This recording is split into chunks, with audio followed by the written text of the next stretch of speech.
नमस्कार मित्रांनो, स्वागत आहे तुम्हा सर्वांचंच आपल्या आजच्या या व्हिडिओमध्ये. आजच्या आपल्या या व्हिडिओमध्ये आपण जाणून घेणार आहोत थोडं तुझं आणि थोडं माझं या मालिकेच्या आजच्या भागाचे लेटेस्ट त्याचबरोबर इंटरेस्टिंग अपडेट. त्यामुळे पटापट व्हिडिओला लाईक करा, तसेच चॅनलला सबस्क्राईब करून बेल आयकॉन आठवणीने प्रेस करा, जेणेकरून तुम्हाला पुढच्या प्रत्येक व्हिडिओचं नोटिफिकेशन मिळत जाईल आणि सर्व व्हिडिओंचा आनंद हा अगदी उत्तम पद्धतीने घेता येईल. चला तर मग मित्रांनो, अजिबात वेळ वाया न घालवता सुरुवात करूया आपल्या आजच्या या व्हिडिओला.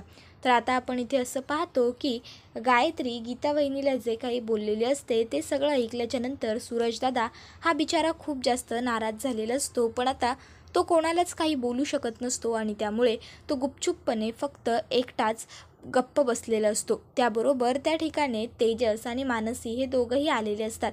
तेजस आता घरातल्या सगळ्या सदस्यांना जोरजोरात हाका मारायला लागतो. आई, ए आई, दिनेश दादा, गायत्री वहिनी. त्याबरोबर दिनेश दादा म्हणतो, अरे मी इथेच आहे, कशाला उगाच कोकलतोयस, बोल काय झालं आता. त्याबरोबर तेजस हा आईला सुद्धा हाक मारतो, आई, ए आई. त्याबरोबर त्या ठिकाणी आता आई देखील आलेली असते. आता गायत्री वहिनीसुद्धा तिकडे येते. सगळ्यांनाच प्रश्न पडलेला असतो की नक्की तेजसच्या मनात आहे तरी काय, का ओरडतो उगाच तेजस. त्याबरोबर आता आई तेजसला येऊन विचारते, तेजस का हाका मारतोयस तू, काय चाललं आहे. त्याबरोबर लगेचच मानसी म्हणत असते, मावशी बघा ना, आपल्याला सगळ्यांना तात्या सांगून गेलेत की छान एकादशी साजरा करा म्हणून. मग म्हणजे आमच्या गावी ना, आमच्या घरी पूर्वी कीर्तन असायचं एकादशीचं. तर मग मी असं म्हणत होते की यावेळेस आपणसुद्धा जर आपल्या घरी कीर्तन केलं तर, म्हणजे बघा तुम्हाला जसं योग्य वाटेल. त्याबरोबर लगेचच आता इकडे आई म्हणते की अगं का नाही चालणार, उलट यांनासुद्धा आपण घरात एकादशीचं कीर्तन करतो आहे हे ऐकल्यावर खूप आनंद होईल. त्यामुळे आपण करू कीर्तन, माझी काही हरकत नाही. आणि उद्या माझा एकादशीचा कडक उपवास असणार आहे, तर मग माझ्याबरोबर तुम्ही सगळ्यांनीही उद्या उपास करायचा आहे एकादशीचा, चालेल ना. त्यावर मानसी म्हणते की हो मावशी, मला चालेल. त्यावर लगेचच आता तिथे मानसी गायत्री वहिनी उभी असते, तिलाही विचारते, गायत्री वहिनी करायचं ना. त्याबरोबर गायत्री वहिनी म्हणते की अगं हो, का नाही करायचं, करूयात ना. हे बघ, देवाच्या कार्यात कधीही मी कुठल्याही प्रकारचा अडथळा आणत नाही. आणि तसंही उद्या माझे काही महत्त्वाचे पाहुणे येणार आहेत, मग करूया आपण उपवास, काही हरकत नाही, करूया कीर्तनही करूया हां. त्याबरोबर लगेचच आता सगळेजण तिकडनं आपापल्या कामाला जात असतात. पण मित्रांनो, तुम्हाला जरा आश्चर्य नाही वाटत आहे का गायत्रीच्या या बोलण्याचं. म्हणजे गायत्री आणि एवढ्या सरळ सोप्या पद्धतीत तयार झाली, पटत नाही आहे ना जीवाला. तर आता मानसीही लगेचच गायत्रीला म्हणते, गायत्री वहिनी तुम्ही काही काळजी करू नका, तुमच्या येणाऱ्या पाहुण्यांचं सगळं स्वागत आदरातिथ्य सगळं मी अगदी व्यवस्थित करेन आणि त्यांना अगदी छान वाटेल याची जबाबदारीसुद्धा घेईन. त्यांना उद्या आपल्या घरात बरं वाटेल. त्याबरोबर आता इथे गायत्री वहिनी मनातल्या मनात म्हणत असते की उद्या ते घरात आल्यानंतर तुम्हाला बरं वाटणार नाही, कारण माझे जे पाहुणे आहेत ते हे घर विकत घ्यायला येणार आहेत, असं ती म्हणत असते. त्यानंतर आता सगळेजण तिकडनं गेल्यावर दिनेश हा गायत्रीकडे येतो आणि आता तो गायत्रीला विचारत असतो, दीदी नक्की उद्या तुमचे कोणते पाहुणे येणार आहेत. नाही म्हणजे तुम्ही काही मला सांगितलं नाही ना, म्हणून मी विचारायला आलो तुम्हाला, कोण येणार आहे नक्की उद्या. त्यावर गायत्री दिनेशला सुद्धा काही विनोदला सुद्धा काही सांगत नाही. ती त्याला म्हणते, उद्या बघ तू, उद्या कळेल तुला. त्याबरोबर आता सगळेजण झोपायला गेलेले असतात. तर आता इकडे दिनेश दादा हा सुद्धा झोपायला आलेला असतो आणि खोलीत आल्यावर तो गायत्रीला विचारत असतो, गायत्री नक्की कोण येणार आहेत ग उद्या तुझे पाहुणे. गायत्री आता विनोदकडे रागानेच बघते. गायत्रीला लगेचच विनोद म्हणत असतो, अगं म्हणजे तसं नाही, ते काय आहे ना, म्हणजे ऑफिस कलीग येणार आहेत का, मैत्रिणी येणार आहेत की कोणी खरंच नातेवाईक येणार आहेत, हे विचारायचं होतं ग तुला, म्हणून विचारलं. जाऊ देत ना, तू नाराज होऊ नकोस. त्यावर लगेचच गायत्री म्हणत असते, कळेल ना, उद्या कळेल नक्की कोण येतं आहे, कशाला येतं आहे, सगळं उद्या कळेल, आज काही काळजी करू नका. त्यानंतर आता इथे मानसीने फोन केलेला असतो गीता वहिनीला आणि ती गीता वहिनीला सांगत असते, गीता वहिनी उद्या एकादशीचं कीर्तन आहे आपल्या घरी, तर तुम्ही कीर्तनाला नक्की या. गीता वहिनी मानसीला म्हणते की अगं मानसी कशाला, नको उगाच, तुम्ही एवढा छान कार्यक्रम करताय, मी कशाला त्यात. त्यावर मानसी म्हणते, वहिनी असं काय करताय, या ना, अहो तुम्ही नाही आलात तर आपलं कुटुंब पूर्ण होणार आहे का.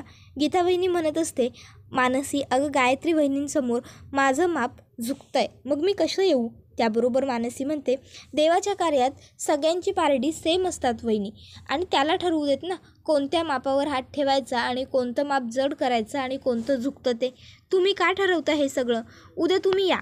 त्यावर गीता वहिनी म्हणते, बरं काय करायचं ते बघू नंतर, मी ठेवते आता. आणि मग ती फोन कट करते. त्यानंतर आता मानसी ही सांगत असते की मी गीता वहिनींना फोन केला होता आणि बोलावलं होतं, त्यासुद्धा उद्याच्या कार्यक्रमाला यायला हव्यात ना. तर दुसरीकडे आता ह्या ठिकाणी विनोद हा तेजस आणि मानसीच्या खोलीत आलेला असतो आणि तो त्यांच्या फोटोजवळ बोलत असतो. तो म्हणत असतो की आता बघाच तेजस, मानसी, बघा मी काय करतो. आता नाही जर मी हा मोबाईल रेकॉर्डिंग ऑन करून तुमच्या खोलीमध्ये ठेवून गेलो ना आणि या रेकॉर्डरवर तुमचं सगळं बोलणं रेकॉर्ड करून तुमचं नातं काय आहे हे दीदीनं सांगितलं तर माझं नावसुद्धा मी विनोद सांगणार नाही. बघाच आता मी मोबाईल लपवतो. आणि मग विनोद आता मोबाईल लपवायला जागा शोधत असतो. सगळ्यात अगोदर तो फ्लॉवर पॉटमध्ये मोबाईल टाकायचं ट्राय करतो, पण तिथे काही जात नसतो, जमत नसतं. मग तो पडद्याच्या मागे भिंतीवरती मोबाईल ठेवायचा ट्राय करतो, पण पडद्याच्या मागे जी भिंत असते तिथेसुद्धा मोबाईल राहत नसतो. दत्तालीच्या वरती ठेवायचा प्रयत्न करतो, पण तिथून जर मोबाईल पडला तर 2 मोबाईल होतील, त्यामुळे तिथेही ठेवत नाही. मग आता विचार करतो की अरे मी मोबाईल नेमका ठेवू तरी ठेवू कुठे. लॅम्पमध्ये टाकायचा प्रयत्न करतो, पण लॅम्पमध्ये मोबाईल राहत नसतो. मग आता विनोदला सगळ्यात भारी आयडिया सापडते, ती म्हणजे अंथरुणाजवळची उशी. तर आता दुसरीकडे तेजस आणि आई हे दोघंही आता साबुदाणे भिजायला घालत असतात. तेजस आईला विचारत असतो, आई एवढे बघ. त्यावर आई म्हणते की अरे अजून घाल थोडे, उद्या लागतील ना आपल्याला. त्यावर तेजस आणखीन साबुदाणा घेतो आणि म्हणतो एवढे टाकू. त्यावर आई म्हणते अरे ते सगळेच घाल, उद्याला लागतीलच आपल्याला, सगळेजण खाणार ना. त्याबरोबर आता इथे मानसी आलेली असते आणि येताना तिने रताळे आणलेले असतात. आता आई तिला विचारते, काय गं मानसी एवढी रताळी? त्यावर मानसी म्हणते, काय आहे ना आमच्या घरी पूर्वी म्हणजे एकादशी असली की रताळ्याचा शिरा बनायचा, म्हणून मी रताळी आणली होती. पण तुम्ही जर साबू तांदूळ भिजायला घालत असाल तर मग ठीक आहे, काही हरकत नाही माझी. त्यावर लगेचच तेजस म्हणत असतो, मला काय वाटतं नाही म्हणजे बघा आता लकी चाम तुम्ही एवढे रताळे आणलेत आणि आई तू एवढा साबुदाणा भिजायला घातलायस, तर आपण असं करू, आपण उद्या थोडा रताळ्याचा शिरा बनवू आणि साबुदाणा पण बनवू, काय वाटतंय तुला? त्यावर आई म्हणते, अच्छा म्हणजे आता माझा 20 वर्षांचा संसार, एवढा संसार आता तू ठरवणार की मी काय करायचं ते. त्यावर लगेचच तेजस म्हणतो, आई मी फक्त अप्रूव्हल दिलं आहे, आता ते काय करायचं ते तुमचं तुम्ही ठरवा. त्याबरोबर आता लगेचच आई म्हणते, केलं पास, चल उद्या तुझ्या बायकोने आणलेल्या रताळ्यांचा शिरा देखील बनवायचा आपण. आता सूरजदादा तिकडनं निघून जातो. तर आता सूरजदादाला जाताना बघून आई म्हणत असते, किती वर्ष झाली या घरात रताळ्याचा शिरा पुन्हा कधी बनलाच नाही. त्यावर सगळेजण विसरूनही गेले असतील आता, असं म्हणायला लागते. त्यावर मानसी लगेचच विचारते, काय झालं मावशी, असं का म्हणताय रताळ्यांच्या शिऱ्याबद्दल? त्यावर लगेचच आता सुनंदा सांगायला लागते, रताळ्याचा शिरा हा खूप जास्त आवडायचा गीताला. गीता रताळ्याचा शिरा खायची खूप, त्यामुळे जेव्हा जेव्हा गीतासाठी रताळ्याचा शिरा या घरात बनायचा तेव्हा मला नेहमी वाटायचं गीताने यावं, पण गीता परत या घरात आलीच नाही. उलट सूरजच गीताच्या आठवणीने दारू प्यायला लागला, त्यामुळे मग मी रताळ्याचा शिरा बनवणंच बंद करून टाकलं. मानसी म्हणते, उद्या बनवूया मग आपण रताळ्याचा शिरा, काय माहीत उद्या गीता वहिनी शिरा खायला असतील सुद्धा आपल्यात. त्यानंतर आता इथे लगेचच सुनंदाला मानसी म्हणते, बरं जा आता झोपून घेऊ आपण सगळे, आता उद्या सकाळी लवकर उठावं लागेल ना. त्याबरोबर लगेचच तेजस मानसीला गुड नाईट विश करून आता आई ही झोपायला निघून गेलेली असते. त्याबरोबर आता इथे लगेचच मानसी आणि तेजस हे दोघंजण एकमेकाकडे बघत असतात. तर आई ही सूरजदादाला म्हणत असते, सूरज बाळा चल तू सुद्धा झोपायला चल, हे जे काही हातातलं काम आहे ते तू उद्या संपव चल. त्याबरोबर आता लगेचच सूरजदादासुद्धा तिकडनं झोपायला निघून गेलेला असतो. तर दुसरीकडे विनोद हा मोबाईल लपवण्यासाठी आता मानसीची जी उशी असते ती उचलतो, त्याच्या खाली जी चादर असते ती उचलतो, त्याच्या खाली आता जी गादी असते त्या गादीवरती तो मोबाईल ठेवतो. मोबाईलवर रेकॉर्डिंग सुरूच असतं, त्याच्यावरती चादर घालतो आणि त्याच्यावरती आता तो उशी ठेवतो आणि आता ते सगळं लपवतो. आता इथे विनोद म्हणत असतो की बघच मानसी, बघच तेजस, आता नाही जर तुमच्या नात्याचं सत्य मी दीदींना सांगितलं ना तर माझं नावसुद्धा विनोद नाही, म्हणजे दीदी मला शाबासकी देतील. तर आता लगेचच इथे तो आता लपायला जागा शोधायला लागतो, कारण त्याला कोणीतरी येत आहे असा भास होतो. कुठे लपू कुठे लपू, मग पुन्हा विनोद तोच वेळ वाया घालवत असतो. तो फ्लॉवर पॉट पुढ्यात घेऊन लपायचा प्रयत्न करतो, पण विनोद एवढा मोठा असतो की तो त्या फ्लॉवर पॉटच्या मागून दिसत असतो. इथे तिथे ट्राय करत असतो. त्याला सुचत नसतं की आपण आता कुठे लपावं. मित्रांनो, जर आता या ठिकाणी हा लपला नाही तर मात्र तेजस आणि मानसी खोलीत येतील, आणि जर तेजस मानसी खोलीत आले तर मात्र विनोदची काही खैर नाही. तर आता लगेचच इथे तेजस हा मानसीकडे बघतो. मानसी त्याला म्हणते की झाकण द्या. तेजस झाकण देतो. मानसी रताळी झाकते आणि तेजसला म्हणते चला आता. त्यावर तेजस म्हणतो हो हो चला, नाटकाचा शेवटचा अंक संपवायला हवा, चला. आणि मग तेजस व मानसी हे दोघंही तिकडनं झोपायसाठी निघून जातात. तर आता इथे विनोद हा लपण्यासाठी जागा शोधत असतो. कुठे लपावं कुठे लपावं कुठे लपावं हे त्याचं सुरूच असतं. मग आता इथे तेजस आणि मानसी हे दोघंही पोहोचलेले असतात त्यांच्या खोलीच्या रस्त्याच्या दिशेने. आणि मग आता फायनली तेजस आणि मानसी हे दोघंही खोलीत जातात, पण तिथे विनोद नसतो. कारण विनोद हा खोलीच्या बाहेर येऊन एका ठिकाणी कॉर्नरला लपलेला असतो आणि डोक्याला हात लावून बसलेला असतो. तर इथे आता तेजस मानसी खोलीत आल्यावर मानसी बेडवरती बसते आणि तेजसला म्हणते जरा दरवाजा बंद करून घ्या. आता दरवाजा बंद करून घ्या असं मानसीने म्हणल्याबरोबर तेजस म्हणतो खरंच दरवाजा बंद करू मी. त्याबरोबर लगेचच आता इथे पुढे मानसी म्हणत असते हो मग. त्यावर तेजस म्हणतो म्हणजे आपण. त्यावर लगेचच मानसी म्हणते दरवाजा बंद करा, म्हणजे दार बंद करा, कारण आपल्याला डिस्कशन करायचं आहे असं मला म्हणायचं होतं, कळलं तुम्हाला. त्याबरोबर तेजस म्हणतो की ओ सॉरी, आणि मग तो पटकन जाऊन दरवाजा बंद करतो. मानसीला विचारतो कडी लावू का. नाही म्हणजे मला वाटलं की आपण दोघं आपण जाऊ दे ना, तुम्ही बोला ना, कंटिन्यू करा, काय करायचं उद्या, कसं करायचं आहे. त्यावर मानसी म्हणत असते की उद्या गायत्री वहिनींच्या खोलीत तुम्ही जाऊ नका, मी जाणार. त्याबरोबर आता तेजस म्हणतो नाही अहो नाही बोलायचं आहे, विसरलात का तुम्ही. हो उद्या मी जाणार हो. त्याबरोबर मानसी म्हणते मुद्दाम करता का हो तुम्ही. डे टू डे लाईफमध्ये नाही म्हटलात तर काही प्रॉब्लेम होणार नाही आहे, समजलं. जिथे नाही वापरायचं आहे तिथे नाही वापरलंच पाहिजे, कळलं ना. त्याबरोबर तेजस म्हणतो की बरं ठीक आहे, पण मग तुम्ही कशाला जाताय. अहो तुम्ही खूप साध्या सरळ आणि निरागस आहात, तुम्हाला नाही जमणार ही गोष्ट. त्यावर मानसी म्हणत असते तेच मला म्हणायचं आहे, मला नाही जमणार पण तुम्हाला जमेल, आणि तुम्ही अशा सगळ्या गोष्टी करत असताना त्यामुळे उद्याच्या दिवशी गायत्री वहिनींचं तुमच्यावरती अगदी बारीक लक्ष असेल, त्यामुळे तुम्हाला उद्या संधी नाही मिळणार. पण माझ्यावरती कोणाचंही काही लक्ष नसेल, स्वयंपाकघरात सतत ये जा मी करत असणार आहे, त्यामुळे मला बरोबर त्यावेळेस संधी सापडेल आणि मी संधी शोधून जाईन. तेजस म्हणत असतो पण लकी चार्म अहो हे सगळं करण्याची काय गरज आहे, खरंच मी गेलो असतो. त्यावर मानसी म्हणत असते मी सांगते तसंच करूया आपण, फक्त तुम्ही उद्या सगळ्यांवरती लक्ष ठेवा, सगळेजण प्रत्येकाच्या कामामध्ये व्यस्त राहतील याची काळजी तुम्ही घ्या. मग मला अलगद गायत्री वहिनींच्या खोलीमध्ये शिरता येईल आणि तिथून शिरून अलगच आपलं काम पूर्ण करता येईल, समजलं तुम्हाला मी काय सांगितलं ते. तुम्ही फक्त मी सांगते तेवढं आणि मी सांगते तसं करा, बस. बाकीच्या गोष्टींचा विचार तुम्ही फारसा करू नका. आता मानसीने असं सांगितल्याबरोबर तेजसचा नाईलाज होतो आणि तेजस ठीक आहे असं म्हणतो. पण मित्रांनो, खरोखर तुम्हाला काय वाटतं, म्हणजे मानसीचा हा निर्णय योग्य आहे का. तिने गायत्रीच्या खोलीमध्ये असं घुसायला हवं का. कारण गुन्हेगाराच्या घरातही चोरी करणं हा गुन्हाच आहे, शेवटी गुन्हा हा गुन्हाच असतो, मग तो चांगल्या हेतूने केला तरीही आणि वाईट हेतूने केला तरीही. आणि आता तेजस मानसी जरी गीता आणि सूरजदादाला एक करण्यासाठी हे सगळं करत असले तरीसुद्धा हे सगळं चुकीचं आहेच. कोणाच्या खोलीत कोणाच्या परवानगीशिवाय जाणं हे योग्य नाही आहे. पण मित्रांनो, जर खरं बघायला गेलं ना तर गायत्रीला हे असंच हवं आहे. आणि त्याचबरोबर आता मानसी आणि तेजसने ठरवलं आहे म्हणजे ते तर करणार. आणि असंही म्हटलं जातं ना, प्रेमात आणि युद्धात सगळं काही माफ असतं म्हणून.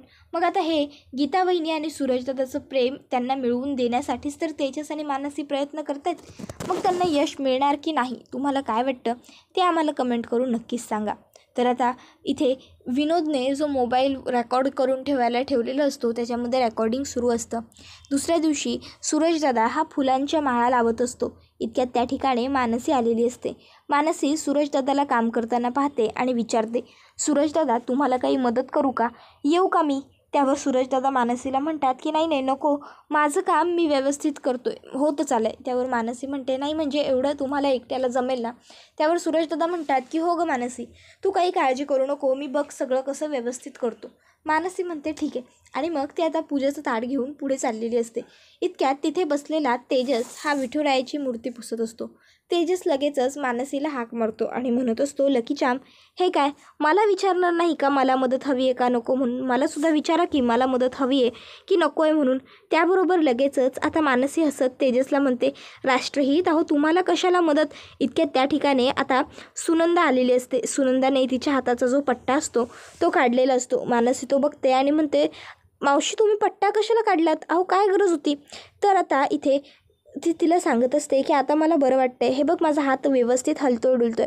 आणि मग आता चल आपण जाऊ, आणि असं म्हणून ते दोघीही किचनमध्ये जातात.